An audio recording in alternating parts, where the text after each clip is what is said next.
Toomey. Thanks, Mr. Chairman, and I do appreciate your interest and leadership in this, as well as that of Senator Tester. You know, when we go back home to our respective states, I'm sure we all hear the vocal complaints, legitimate complaints from our constituents about how little is getting done, how little we work together, how this place has devolved into this partisan battling that has been downright counterproductive for our economy and for our country. I really believe that we are on a topic here today that is a complete exception to this entire idea. And since I got into the Senate a year ago, I've been delighted to work with colleagues on the other side of the aisle to advance bills that are very broadly, almost universally supported. And I think it's time we move on this. I'm frankly delighted that we've got a strong interest in the House to move a series of bills. I'm delighted that there's interest here. If ever there was an opportunity to do something that is unambiguously constructive for the economy, pro-growth, good for job creation, this is it, and an awful lot of the heavy lifting's already been done.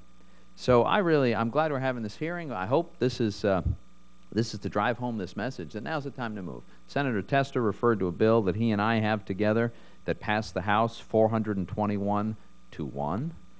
We have many co-sponsors on both sides of the aisle.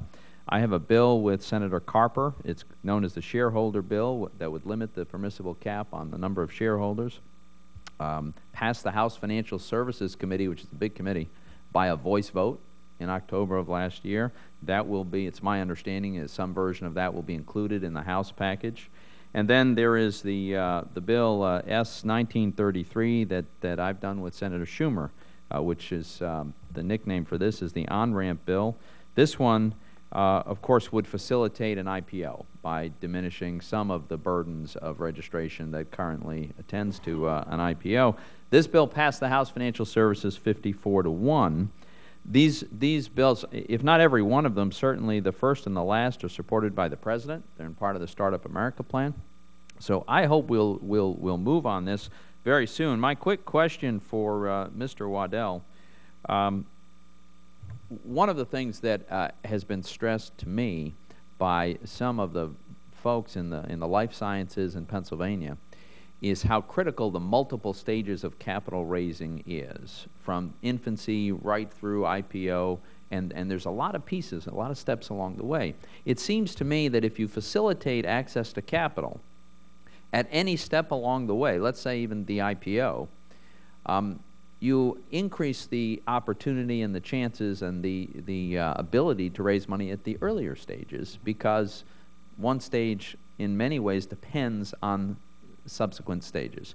So could you comment on whether you agree with that, whether that is in fact so, and in other words, if you facilitate raising capital at one stage, are you really helping that company out throughout its entire life cycle? Oh, there's no doubt about it. So I can tell you 10 of my 20 years in the industry was spent consulting and helped start 34 different companies, some of those in Massachusetts, some of those in California. And predominantly, they were the early stage companies, predominantly venture capital backed. And those early stages, to raise $5, $10, or $15 million to establish a lab in biotechnology was just absolutely key. You can't progress the science forward unless you set up that infrastructure.